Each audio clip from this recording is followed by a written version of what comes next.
A lot of leaders use the phrase virtual assistant and executive assistant like they mean the exact same thing, and they absolutely don't. My name is Kenzie Biggins. I am the founder and CEO of Worxbee, and for over 13 years, I've been pairing busy leaders with their ideal executive assistant match.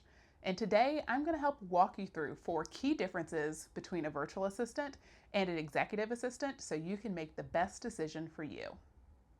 The first example is the scope of work. So your virtual assistant is really about things that are routine and repetitive, those general admin tasks that can be attached to a to-do list and checked off every day. It may be your email, it may be your calendar, it may be some basic research, right? But very black and white as far as how they are approaching the work.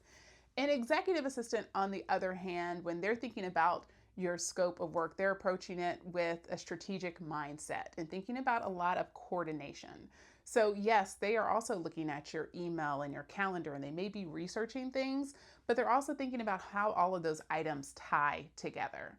So if we think about an example that really helps you understand which one might be best for you, let's focus on your calendar. So a virtual assistant is going to take your calendar. People are going to ask to schedule things. They're going to plug it in.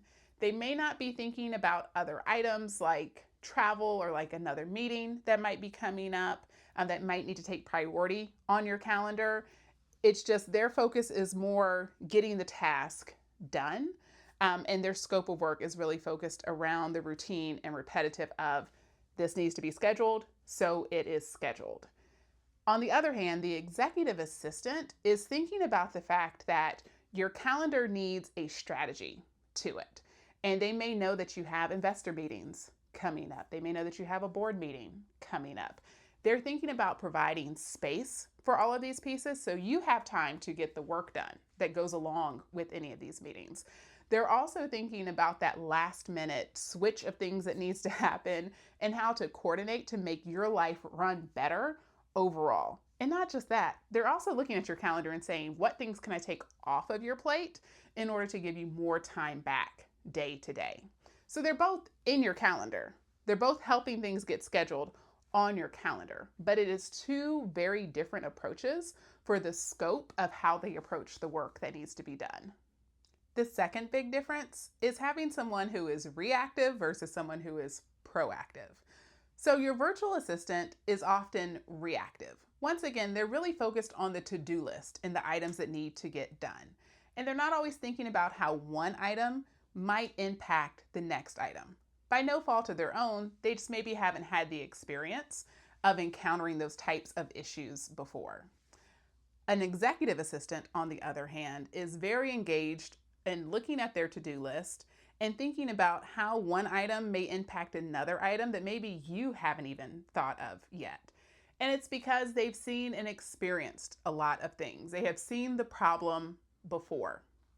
So they're proactively thinking about how to address it and how to solve for it. Where this makes a difference, it really comes down to you and the time that you have to dedicate, right? The other piece I really want you to take an honest assessment of is how many decisions do you have to make per day? Because decision fatigue is a very real thing. So if you have the time and space to make decisions, to then delegate and send out to somebody for them to help you, and you have the time to dedicate to give clear directions around the solve, then a virtual assistant is absolutely a great solution for you. If you don't have the time, if you feel depleted every day by the number of decisions that you have to make, an executive assistant is the way to go because they are proactively looking for ways to solve problems and bring you the solution. Both of them are great, but it comes down to you and that honest assessment of yourself. The next difference is the ideal client. So this is where we really get into the nuance of a virtual assistant versus a virtual executive assistant. When you look at how they're approaching the work and who they want to work with, the scope and depth and breadth of the work is just different. The virtual assistant is usually supporting someone who has very routine tasks day to day. They have the same 5 things they need done every single day. It can be delegated easily. It can be done. It can be executed. It can be delivered. That's it. The executive assistant wants to support an executive who has changing priorities, who has big aggressive goals, who wants their thought leadership in what they're getting done every day. And when you think about really where this makes a difference in your life, it's not just about you, it's about who that professional wants to work with. So a virtual assistant isn't going to like you calling on them to be their thought partner every day for a variety of different things, because that's not where they like to execute every day. And on the opposite end, an executive assistant is going to hate it if you give them a list of 5 things and just say, hey, do this every day. They want to collaborate with you. They want to help you move forward. They want to help you tackle big, hairy, aggressive goals. So when you're thinking about this, just don't say like, okay, yeah, I got it. Their client type is different.